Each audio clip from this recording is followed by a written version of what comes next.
Hi, I'm Bill Arnold. Thank you for listening to this podcast. There are many more podcasts available at myfaithradio.com. Your support makes this possible. Thank you. Hi, this is Bill. I thought this interview was so good, I wanted you to hear it again. So enjoy.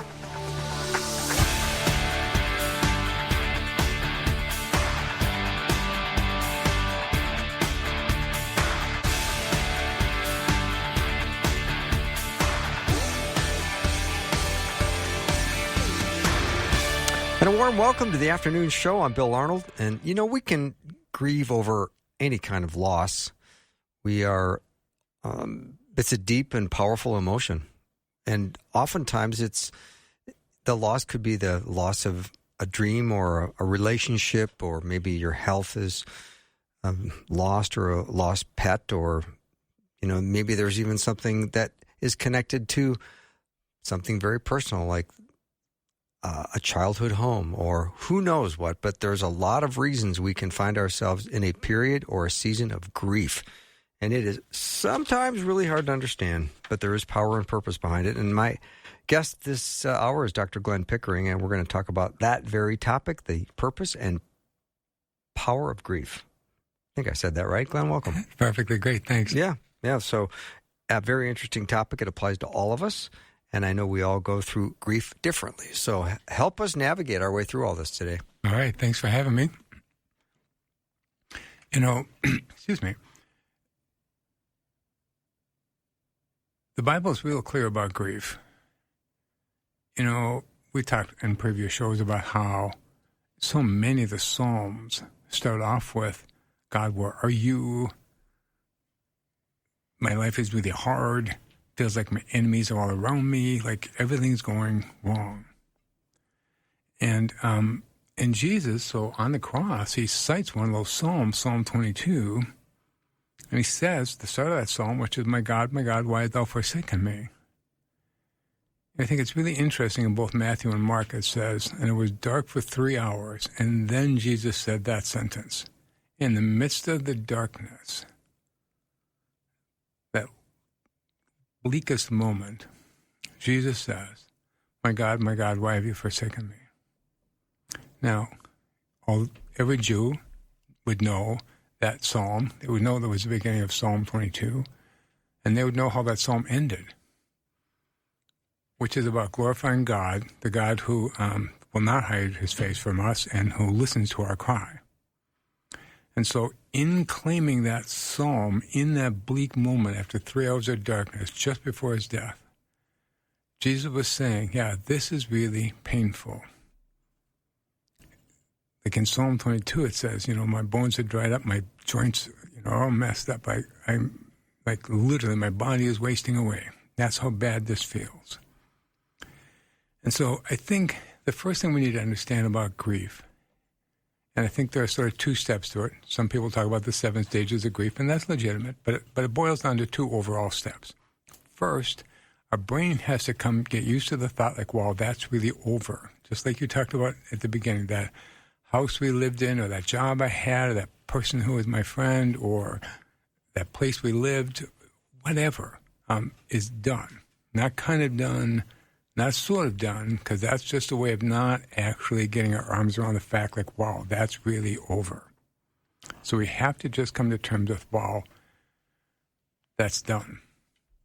And that's the first step of the 2 of grief. And so Jesus is just right out there modeling that for us. My God, why have you forsaken me? This is just really difficult, and my life is about to be over. And that's just true. Now, when we're going through that time of just really coming to terms with the loss, whatever that is, people are so likely to say certain cliches to us. And whether you're the one who had the loss or the one who's trying to comfort somebody who has had a loss, I would just urge you to be clear about this. Skip all the cliches. None of them are helpful. I'll talk a minute about why that is in just a second. But see, fundamentally, every cliche we say to a grieving person basically comes down to this. Oh, don't be sad. But see, we're supposed to be sad. Mm-hmm. This is a sad time. That actually messes with us, but people will tell us, well, don't be sad. We need them to actually join us in our sadness. Not that they have to be exactly the same as us, but we have to feel like they're with us. Now, the word compassion, which is the opposite of all those terrible cliches, the word compassion means co-passion. And co means together, like co-leading something or co-facilitating something. Together we do that. And passion means like the passion of Christ. So if I'm going through a hard time, or my friend is talking to me and they're going through a hard time, compassion means I'm with you in your sadness. I'm not trying to lift you out of it. I'm not trying to fix it. I'm not trying to tell you shouldn't feel that. I'm sad on your behalf. And so I said a while back on the show one time about how, my dad died when I was 19, and which is, of course, incredibly difficult, leaves a scar on you in lots of ways. And so many people would say things like, oh, but Glenn, he's in a better place now. Which, see, it's just, and again, another way of saying, well, don't be sad. Mm-hmm. And I thought so much, I'm not crying because I think my dad's in a bad place. I'm crying because he's gone and I'm still here. You know what I mean? But the people who are most helpful, when I would talk about how hard it was, would touch me on the shoulder or hug me or just be with me and say, yeah, that's hard. That's compassion. Yeah. I'm with you in that sadness. I'm not trying to fix it. I'm not trying to judge it. I'm not trying to move it. I'm just with you in that sadness. Safe to say we're maybe not as skilled in this area as we could be. Yeah. But I think it's natural to try. If you're not comfortable with somebody else's discomfort, you're going to say something to try to remedy the situation because you're not comfortable with them being uncomfortable. Exactly right. Yep. I could not have said that better myself. That's perfect. So our job is to let ourselves be uncomfortable. Yes. Like to be with them in their sadness, even though we might be uncomfortable with sadness. Mm-hmm. And I do think that's a feeling we're all we'd rather not have because other emotions, anger, upsetness, they kind of make us feel bigger or stronger, but sad makes us feel sort of small and vulnerable. So we don't really like going there. So then if somebody else is sad, we really don't like going there with them either because then we have to be in that same vulnerable place. Like, yes, you're right. There are times when life is really hard. I can identify with that. Well, see, that takes we have to be willing to be comfortable with their sadness and ours because we've been in a place like that. Mm-hmm. And we have to just be willing to also acknowledge to ourselves, yeah, and that was hard. Mm-hmm. I understand. So I get it's uncomfortable. We'd rather fix them so we don't have to feel their sadness with them. But it's really important that, just like you say, that we move past that comfortable place and actually be with them because that's the only thing that's actually helpful. Mm-hmm. And Glenn, sometimes news of sadness comes very unexpectedly. Right, yes. I mean, it's not like you're having your normal day and you encounter someone and how you doing, and then they tell you something very sad. Right. And sometimes you're not in that space, and you may not be able to get into that space very quickly. So I don't think we're being critical of people who have used cliches in the past because I'm in that camp. We've all done it. Oh, yeah. Absolutely. And I wish I could take it back. As a matter of fact, I did apologize for one instance in particular with a friend of mine. I used a cliche, and I still to this day cringe a little bit thinking about what I said. I understand that too. Yeah. But there you get caught off guard sometimes. Sure, absolutely. And the shock kind of, you're right, takes us off guard. Yes, it does. And so it's just important to remember in our shock when we're trying to think, what should we say, to just remember this. The instant I ask myself, what should I say, I'm focused on me. That's true. If I just look at that other person who's struggling, I won't have to wonder what to say.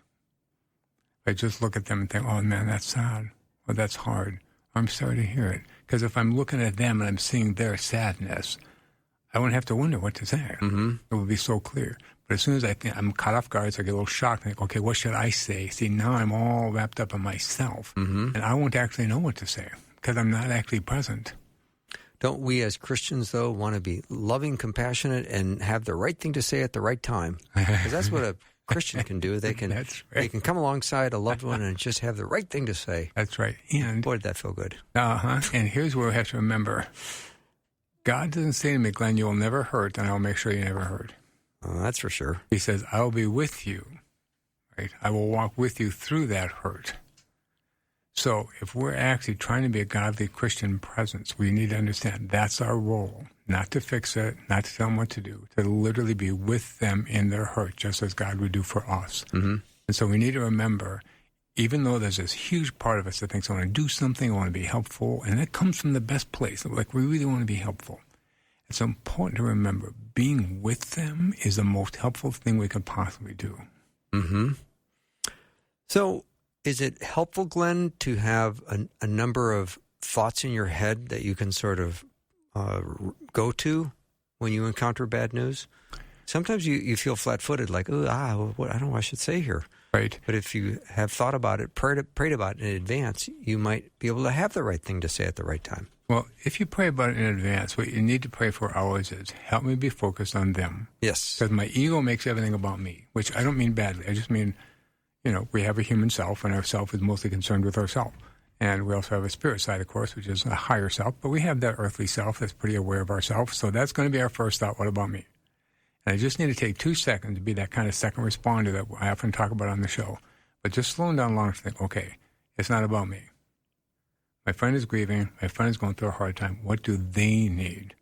And as soon as I ask myself that question, what do they need? Those words will come to me so simply. Mm-hmm. And they will be simple words. They might even just be noises like, Mm-hmm. Because if we're looking at that other person and really thinking.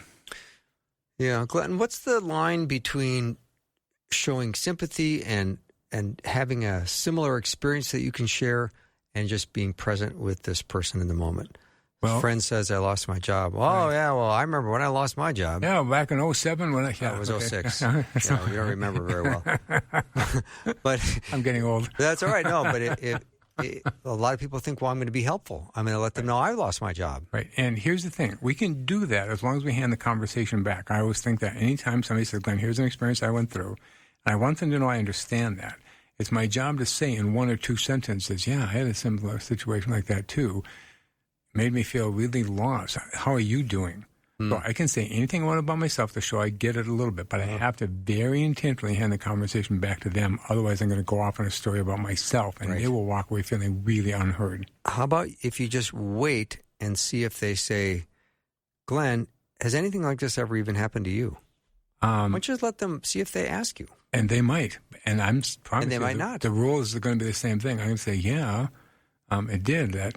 And it was so hurtful to me. And I'm going to come right back to them because they're the one who's struggling. Yep. I want to still stay with them. Yep, that happened to me, and it was really, really hard. Period.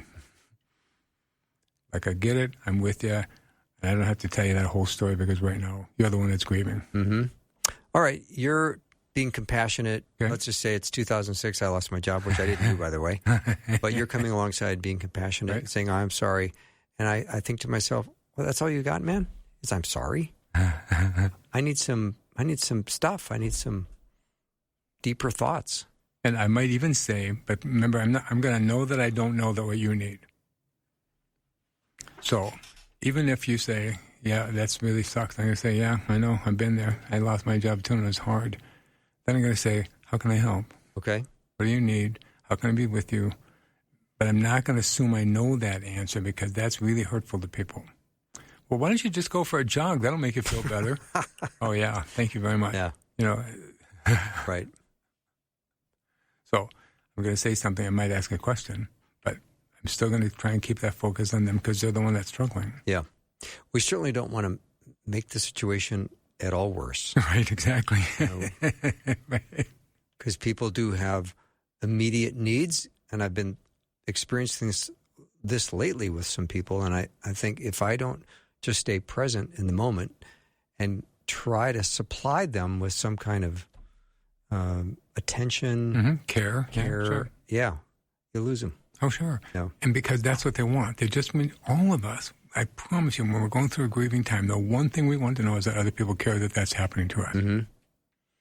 Just had a comment, Glenn.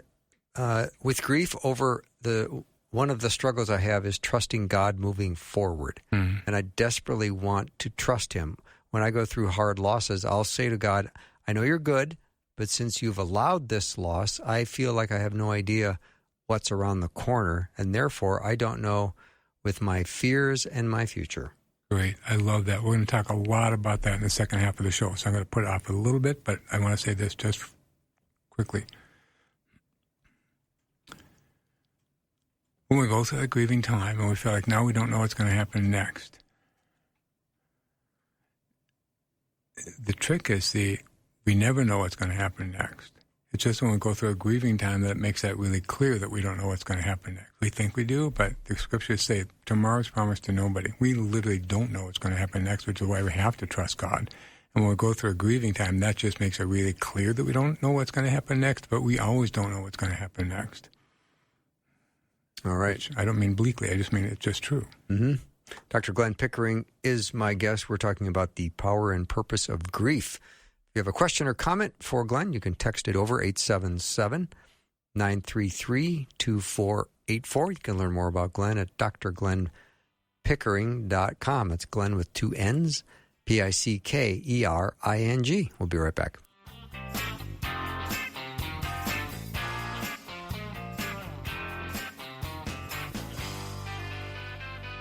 Hi there and welcome. If you are a new listener, we want to officially welcome you with a free welcome packet gift. Request yours today at myfaithradio.com.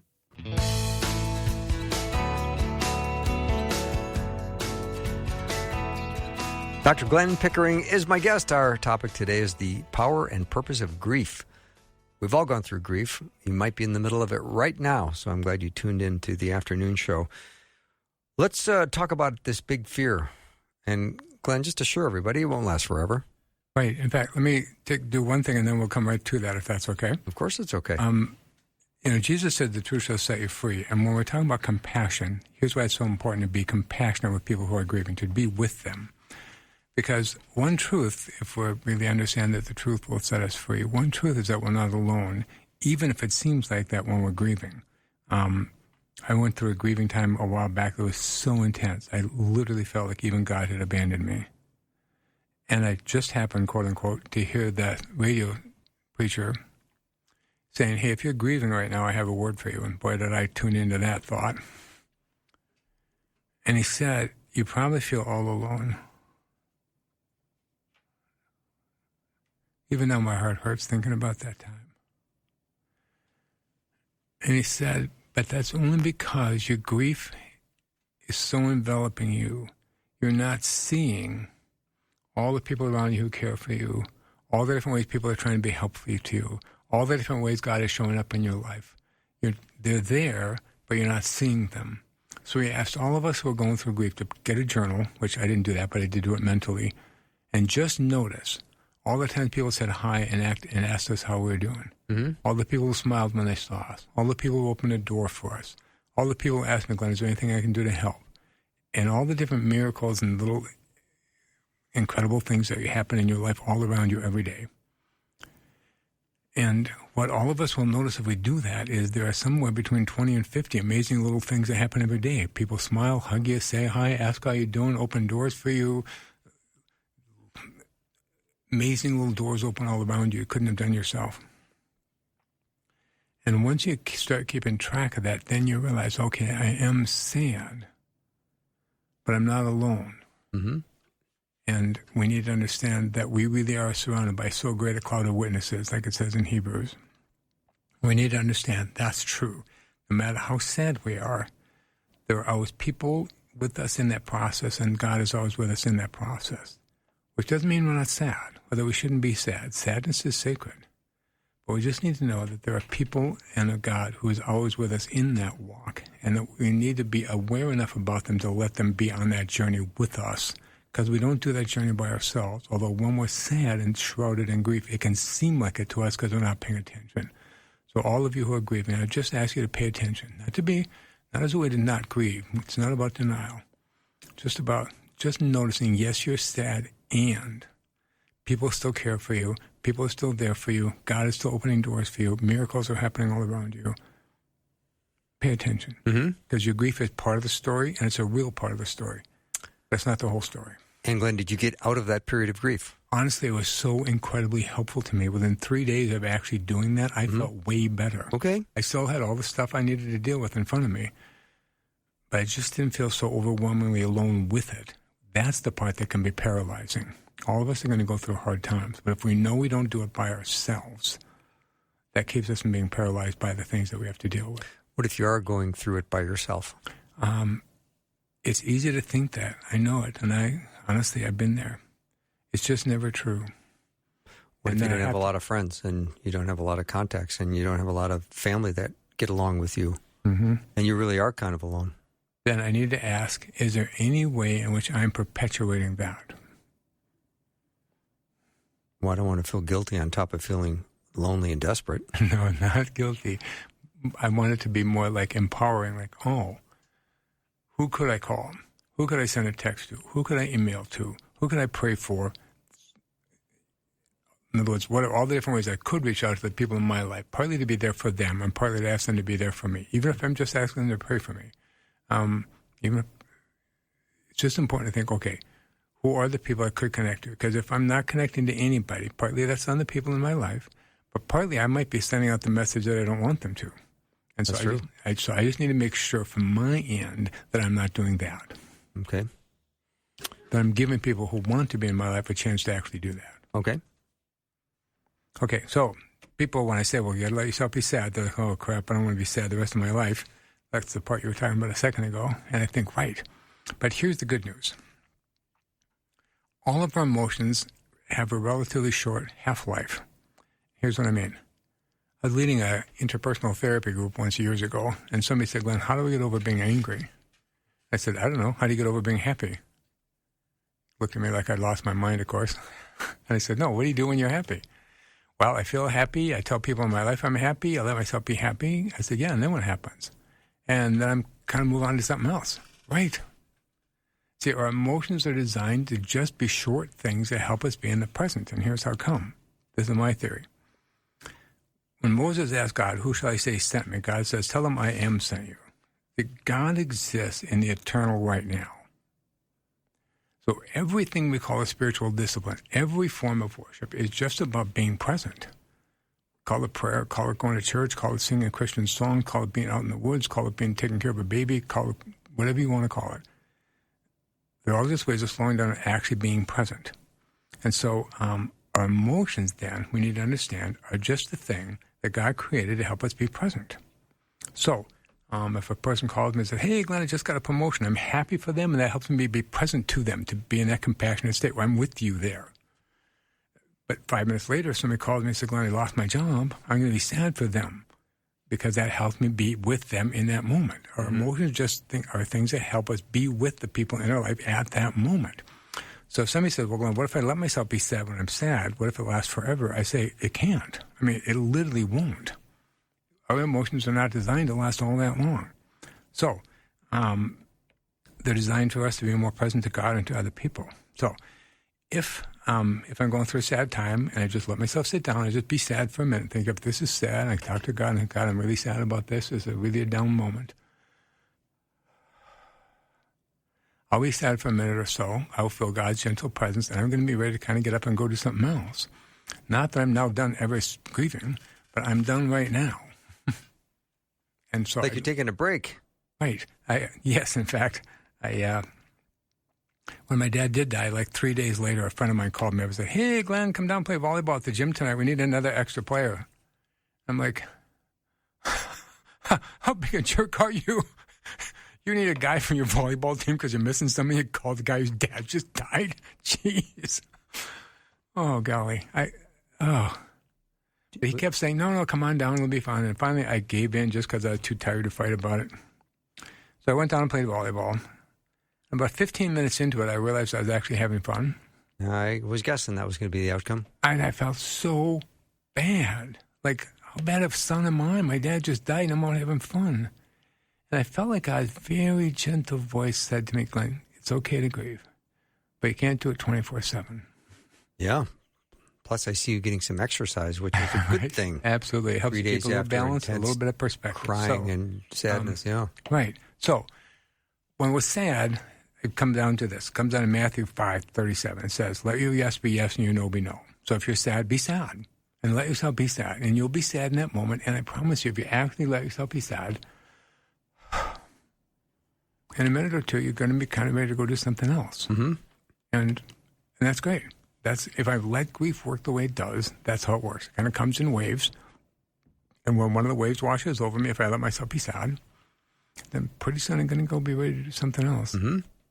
If someone's been sad for a decade or two, how do you come alongside that person and be a loving friend and also be sensitive to their sadness? Thank you.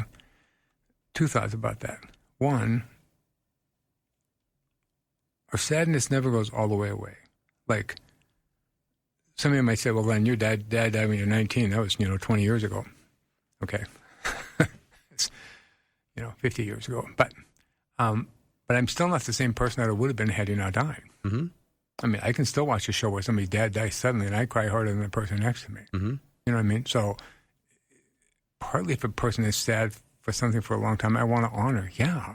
When something really hits your life hard, it creates reverberations that go all through your life. That's true.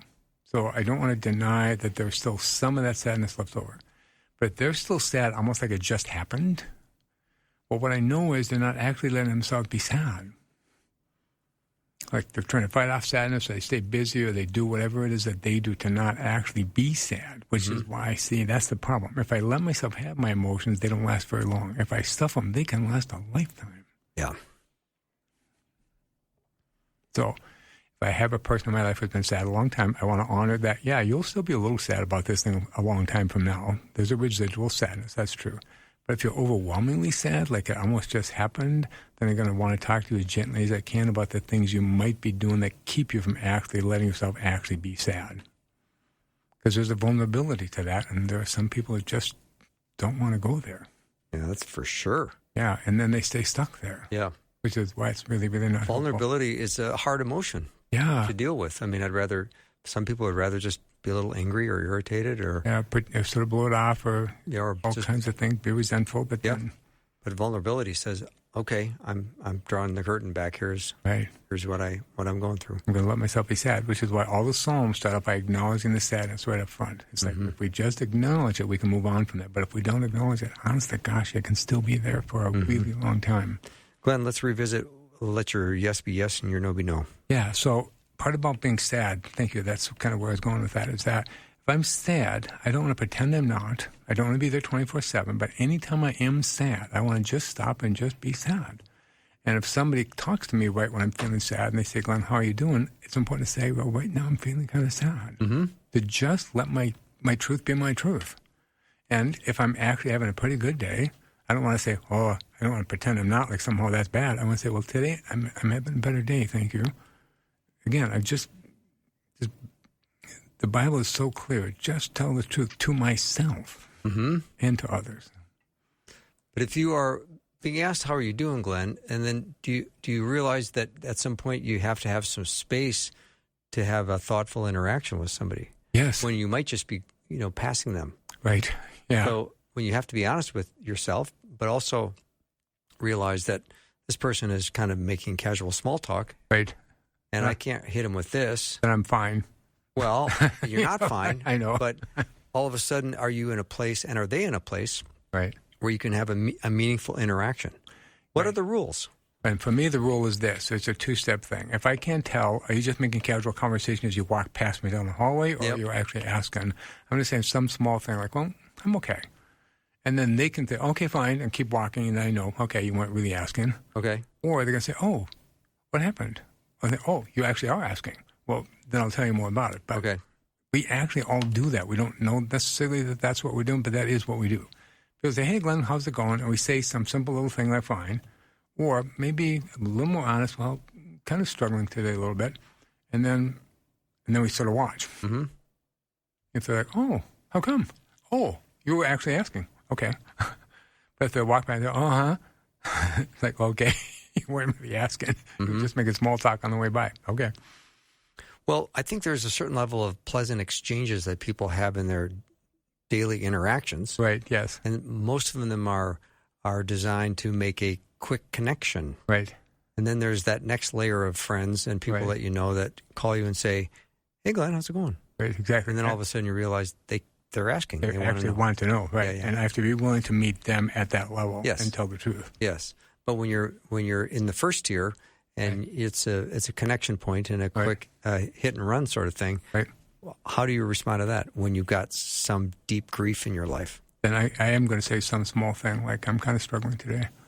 I'm okay mostly, but I'm kind of struggling today. Yeah, but then you also have to be prepared to maybe get a less than satisfying response from them. But see, because I understand they might not be asking, it's not actually a less than satisfying response. I'm just like, okay.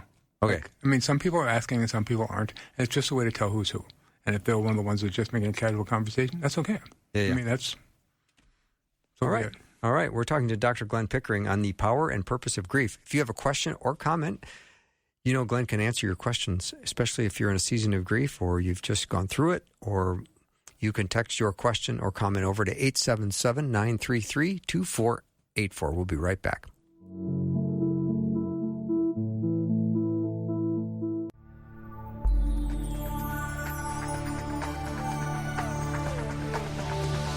It's the afternoon show with Bill Arnold.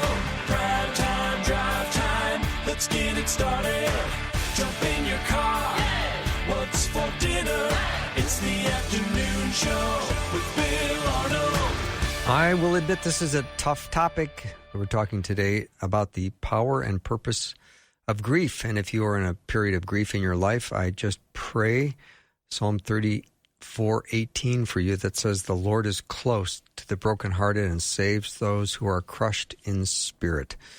And I pray that if you are coming out of a season of grief, that you have found the purpose of what God had through your season of grief. Right now, we're still in our conversation with Dr. Glenn Pickering on this topic. And Glenn, I really want to ask you if you would talk about the incredible power of acceptance. Right. Thank you. Yeah, I said at the beginning that there are sort of two stages of grief. First, we kind of come to terms with, wow, that loss is real. I lost that person, that family, that job, that house, whatever that is. And here's why that's so important. It's important because it's about acceptance. And I've come more and more in my own life to understand the incredible power of acceptance. See, whenever we're in turmoil or unhappy or anxious or restless or frustrated, fundamentally it's because we're not accepting what is. We think, it shouldn't be this way. Or why is it like this? Or so often people say to me, and I've had this thought myself, this is not where I saw myself being at this time in my life. Right. So, and so acceptance means I accept that this is where I am right now. Not that I like it, not that I deny that it's sad, not that I pretend everything is so great. It's just about accepting this is where I am. To not do that gets in the way of that peace that God talks about. To accept this is where I am right now, there's two great things. It brings me that peace beyond understanding that God talks about. Like, wow, when I'm just accepting this is where we are. Might not be what I had in mind. Might not be what I expected. Certainly wasn't what I was asking for. But this is where we are. There's a calmness and a peace that comes over us. It's like, okay, this is where we are. That's worth it in and of itself. It brings us that sense of peace. But it also opens us up then for step 2, which is that once we come to that point of acceptance with our brain, then our spirit kicks in and thinks, okay, now what? Back when my dad did die, lots of people, even just a week or two afterwards, would say to me and my mom, if things kind of back to normal now, we never knew what to say. And finally, we read this newspaper article from this guy whose wife had passed away a few weeks previously. And of course, people asked him the same question, is getting back to normal yet? And he said, I finally understood the answer to that question is this. Normal died and she's not coming back. I'm trying to find a new normal. Mm-hmm. And what we need to understand, if we accept, okay, that's over, this is where I am right now, we have to trust that God will help us find a new normal, and that it will be good. And it won't necessarily be what we expected, but it will be good. In Romans 8, it says God will bring something good out of this. And God, in all things, God brings about the good, even in our hardest times, even in our bleak times, and even in the times we can say, this is so not what I was thinking. But it is where we are. In that moment, then, we become open to whatever God is going to take us next. But as long as we're fighting, this is not what I wanted, this sucks, this is awful, this is terrible, this is just so wrong, this is not what I wanted. See, we not only can't live into the future that God has in mind for us, we don't even hear it or see it because we're literally just not open to it. So we need to understand that God is going to make something good out of this. Not even because God created this. Sometimes when people read that passage in Romans 8 about God works to bring about good in all things, people say, yeah, that's what God created this situation. I think, no. I create all my troubles all by myself. I don't need God's help to create my problems. But even in those tough times, not only will God be with us, God will find some way to work with us to bring something good out of that. And we need to know that that's true. I think often to myself that if I had to list the 6 times in my life that were the most difficult, and the 6 times in my life when I grew the most, that list, of course, would be the same list. Mm-hmm. Because there's something about going through those hard times with God, coming out the other side, being open to what that might look like, that really, literally transforms our life in ways we probably couldn't have even expected. You know, Glenn, I have heard people talk about a really terrible experience, and I just kind of cringe when I'm hearing it. And then they go on to say, and I can't imagine my life without it. Right. And God did amazing things. Right, because we learn trust, we learn vulnerability, we learn to be connected, we learn to live in community. There's so many powerful lessons that can come out of that if we're willing to go through the process that I'm talking about. Where we come to that point of gracious acceptance, not happiness, acceptance. Mm-hmm. And to think, okay, I'm open to what that might be next. So first our brain has to come to terms with, wow, that's really over. Then our spirit has a chance to kick in and think, okay, what's next? What's now what? And then me and God can start co-creating whatever God has in mind for me next. And when people talk about sanctification, that's really what they're talking about, that out of our troubles and our difficulties can come a whole different form of our next development, our next stage of maturity, our next stage of learning, whatever that looks like for us.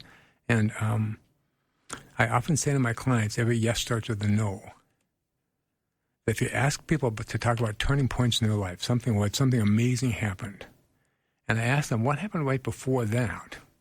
They can talk to me about a loss of some sort. I lost that job, but only because I lost that job, so I was open to something else, because those doors were closed, and this amazing miracle job showed up. Or I was in this relationship, I knew it wasn't great, and she broke up with me, and I was devastated, but then, unless I had been for that, I wouldn't have been able to be connected to this person who's in my life right now who's so amazing. I mean, it's like, we need to understand every yes starts with a no. And so even those times that feel like a loss, that are a loss, I mean, we don't want to be minimizing that. But we need to trust that, yes, but something good could come out of this, and something amazing probably will come out of this if I'm open to that, because God is always looking to bless our lives in amazing sorts of ways. Mm-hmm. And that will happen if I'm open to it. So we need to acknowledge that every yes starts with a no, that all the things we call sanctification, the things that shape our lives and mature us and deepen us, are probably going to come out of a time that feels like a loss. And even though if we can look back later and think, I can see how that loss was necessary, it still feels like a loss. I mean, I got fired from my job in a way that was so unfair, I can hardly talk about it now without being bitter about it. But I would never have started my own private practice if that hadn't happened. Mm-hmm. I had always wanted to, probably wouldn't have had the guts to do it. God shoved me off the edge of that cliff. Started my practice 40 years ago, haven't looked back. And honestly, it's been weirdly the best thing that ever happened to me. I might still be stuck in that job that I didn't even like. Mm-hmm. Just because of laziness and complacency and whatever else you want to call that. So it was a grief. It was incredibly painful to me. I felt betrayed by lots of people. That's all true. And I wouldn't have the job I have now if it wasn't for that. Mm-hmm. Both of those are true. It's not like one or the other of those are true. Well, don't be sad, Glenn, because look what happened. It's like, no, it was sad what happened. And God brought something out of the ashes that was really amazing and good, which I literally couldn't have done myself. Mm-hmm.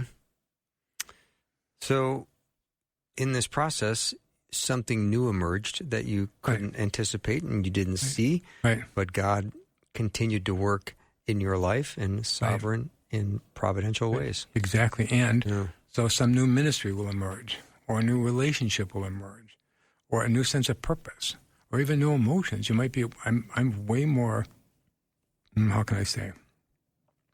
I said in the show once a long time ago that the further I get along the maturity path or sanctification path, call it whatever you want, the more I notice my happy times are happier, my joyful times are more joyful, and my sad times are sadder. That there's something about actually going through life in a way that has integrity, that deepens us, and we feel everything more deeply. And I think we're supposed to. You know, those emotions have a reason to exist. God made them for a reason. And the more we get along that path, the more experiences we have, the more we can feel all those in the deepest sort of possible level, the level that God actually intended us. So I just know as we go through that process, if we're willing to know that God is with us, people care for us, we're going to come out the other side, something new is going to happen. That will happen in some pretty amazing ways. And it will happen in a series of small steps. So I always pray that people just pay attention to those small steps. I often tell the story about one time, 6 weeks after my dad had passed away, I came home and found my mom painting her bedroom purple. Well, lilac, to be fair. And I said, Mom, what are you doing? To my knowledge, she'd never lifted a paintbrush in her life because my dad always did that. And she said, you know, I've always loved this color, but your dad didn't like it. So now that's just my bedroom. I could do that. And I remember thinking, even at the time, one small step. Mm-hmm. What is your new normal going to look like? You're going to start getting a clear idea about what you want, who you are. Even if it just starts with, I'm going to paint my bedroom lilac because that's what I actually like. It will happen in a whole series of small steps. And some people think, well, then this big thing is going to be revealed to me. And I think, yeah, in a whole series of small steps. So pay attention to the small steps. And celebrate the small steps. Huh? Yes, and celebrate them because that's how God does everything. Yeah, good point. We'll be right back after a short break. Dr. Glenn Pickering is my guest. We're talking about the purpose and power of grief. And if you want to learn more about Glenn, you can go to drglennpickering.com. We'll be right back.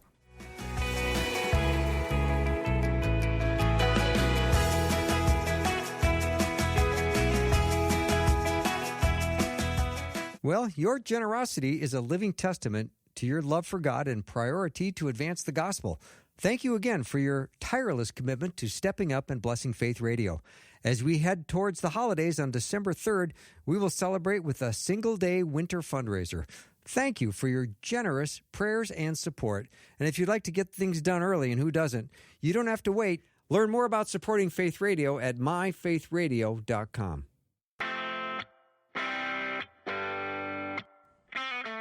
So glad to have Dr. Glenn Pickering here with me in studio. We're talking about the power and purpose of grief. Grief is a very complicated subject, and we all go through it.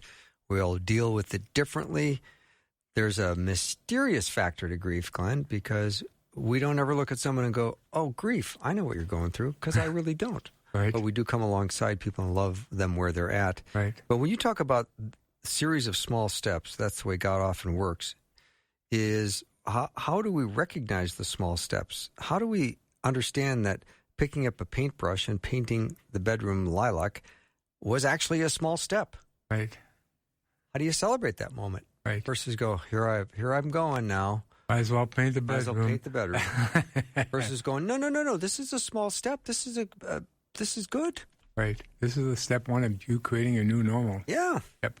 And I think I ask people to do this. To just notice what made them happy today and who did God bring you today. Because if you're trying to pay attention to the small steps, those are keys to it. And somebody said, well, that's not a step. I was just really happy because I saw my grandchild. Okay, great. Very possible, if you think about your life going forward, that you're now going to have more time with your grandkid, and maybe that's part of your next purpose in life, is to start being a little bit more focused on doing that. Mm-hmm. And maybe that's why you had such a sweet moment with your grandchild today, just let you know, see, there's something really great about this. Just to pick a trivial example. Or to ask, who did God bring you today? Sometimes when people say, well, Glenn, what's my purpose? I say, I don't know, who showed up in your life today? And they'll tell me the 3 people who showed up in their life today, and they're like, yeah, but what's my purpose? And I say, who showed up in your life today? Because, see, we want to know our purpose, but I always talk to people about, to know my purpose, I only need to know 2 things. What are my gifts, and who am I supposed to share them with? Well, guess what? Who am I supposed to share them with? I can tell that, but who shows up in my life today? Like, who does God keep bringing you? And that will give you a sense about, and what do those people need from you? What are the things you know or can help them with that you love doing for them or with them that make you happy. Notice those things, because all the small steps that happen in your life as we're all working on creating our new normal is about just paying attention to the things that bring us joy and who showed up in our life today. Because that tells us the path we're on. We can always tell just by noticing that. What about when I think this? I'm sad today, and I might run into Glenn, but I might avoid him because he never is very helpful when it comes to my sadness. You know, he'll sometimes give me cliches, and sometimes not me. I won't feel good. Right. Then great, pay attention. Don't do it. And here's how come.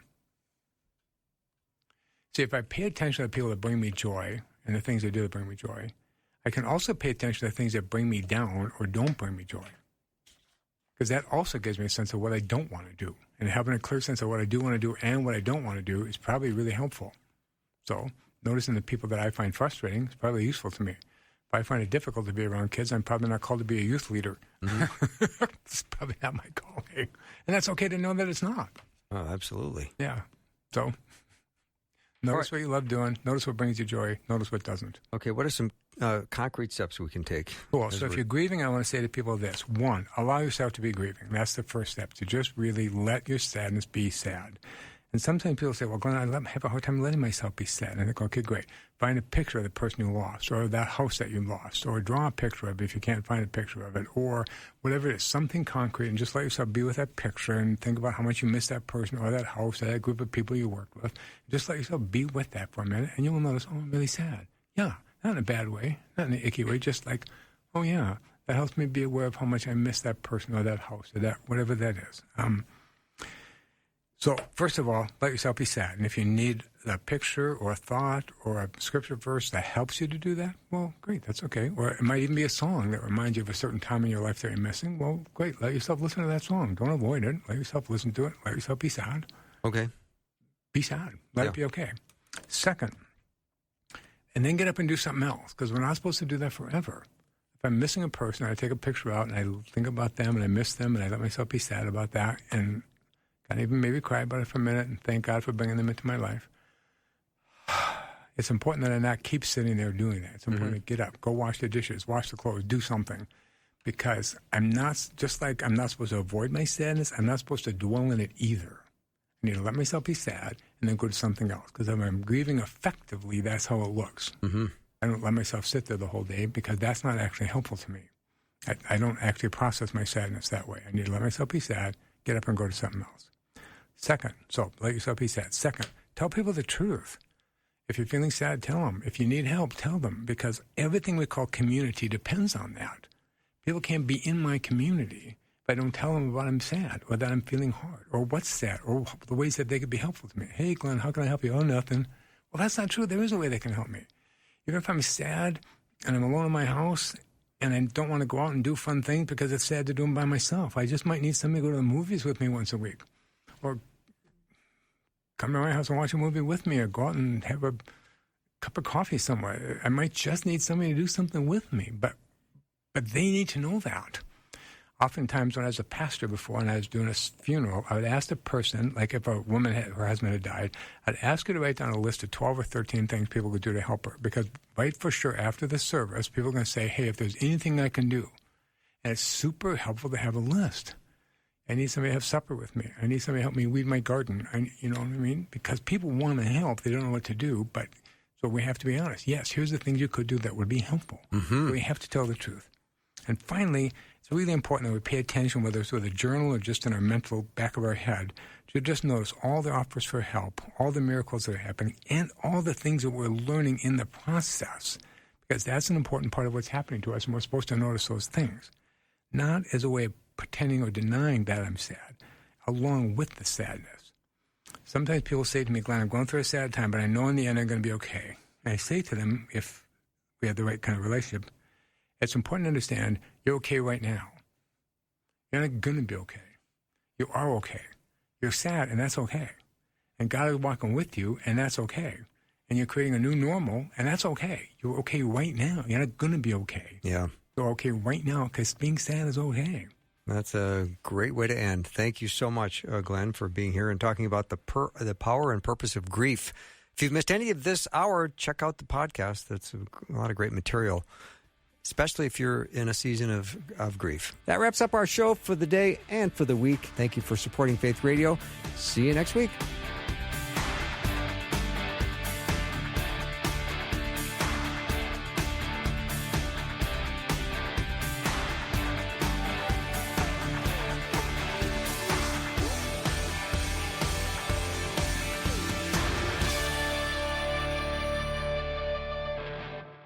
Thanks for listening. Programming like this is made available through your support. Information available at myfaithradio.com.